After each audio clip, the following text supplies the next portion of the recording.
deux questions. La première concerne la conférence au NELNEF, puisque vous avez dit que ce sera une conférence africaine par excellence, vu le nombre de participants. La question, c'est de savoir où se place le Maroc dans le domaine de la sécurité nucléaire et radiologique sur l'échelle continentale.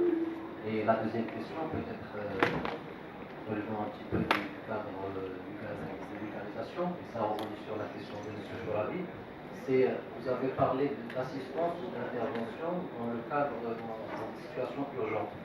Pour savoir, dans un pays comme le nôtre, à quoi ressemblent les situations urgentes dans ce domaine-là. D'accord. Donc, d'intercomparaison entre les systèmes réglementaires, par exemple, dans les pays.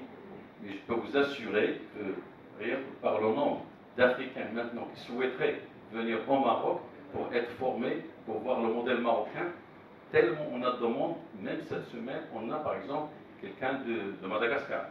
Et on a reçu des gens de pays, même de pays, je vais vous dire une chose, de pays qui sont vraiment avancés aussi. Par exemple, même l'Indonésie. L'Indonésie, ils ont 2 réacteurs de recherche, ils ont tellement, par rapport à nous, tellement de pratiques de tous les domaines, ils sont venus voir qu'est-ce qu'on a fait et comment on l'a fait. Et donc maintenant, avec l'AIOA, ils sont d'accord, c'est-à-dire ils nous disent voilà qu'ils veulent maintenant, même on a commencé à le faire, une coopération triangulaire entre l'AIOA, le Maroc et les pays africains. On a commencé avec la Côte d'Ivoire. Je vais partir moi-même au mois de décembre pour leur expliquer comment on a réalisé le système réglementaire marocain et qu'est-ce qu'on est en train de faire pour renforcer la sécurité. Donc, je ne peux pas être objectif pour vous dire qu'on est les meilleurs, mais les autres, rien que par leur demande, c'est-à-dire qu'ils reconnaissent vraiment notre niveau, ils veulent qu'on partage plus. Et d'ailleurs aussi un autre indicateur, c'est-à-dire la semaine dernière à Vienne, donc il y avait une réunion de tous les organismes donc, réglementaires africains dans le domaine de la sûreté et de la sécurité, et que le Maroc a été donc élu président de ce groupe. Donc ça c'est quand même un signe de reconnaissance. Donc notre pays est bien placé dans notre domaine et c'est reconnu par les Africains et aussi par l'Agence internationale de l'énergie atomique.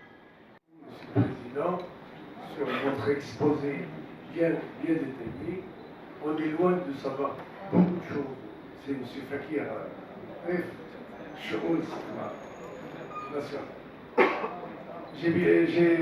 je suis très ému de votre discours, votre exposé, comme j'ai dit, mais il y a une question qui m'a touché sur la régionalisation. GRE. Et j'ai trouvé qu'il y a des demandes qui sont. Il y a une carence dans les demandes. Le Sud, il y a 9. Vous avez commencé par, en 2016, 78. Oui. Après, c'est 780. Oui. Après, c'est 800. Après, c'est 1100. C'est bien. Mais c'est toujours. C'est Rabat, c'est Casa, c'est Marrakech. Alors, est-ce que vous avez pensé à des cellules, des annexes, pour mieux avoir des demandes? Et merci.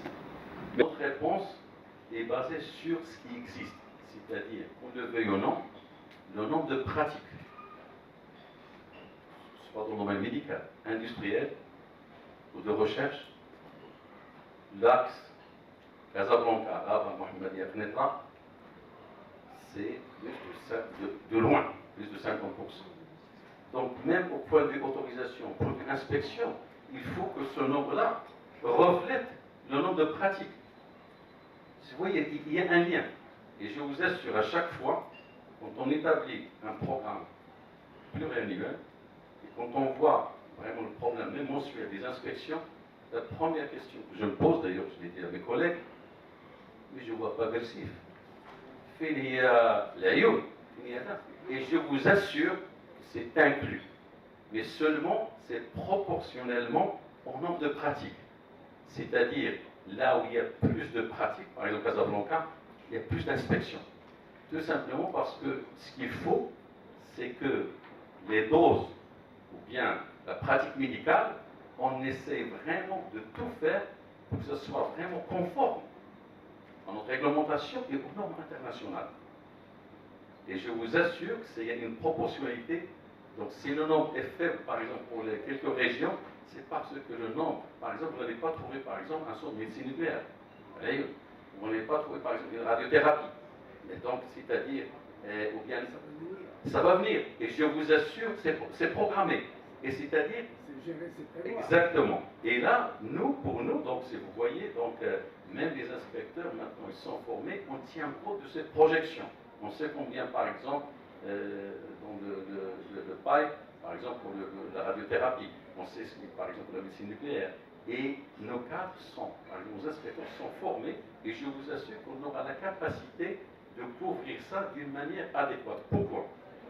Parce qu'il y a des normes internationales. Par exemple, s'il y a par exemple un centre de radiothérapie, mais il faut une inspection annuelle. Et je vous assure, que ce soit à la Lyon, à Tanger ou là où je il y aura une inspection annuelle. C'est la règle. Et s'il faut augmenter, bien sûr, en fonction de ce qu'on trouve comme résultat, s'il faut augmenter la fréquence, on augmentera la fréquence.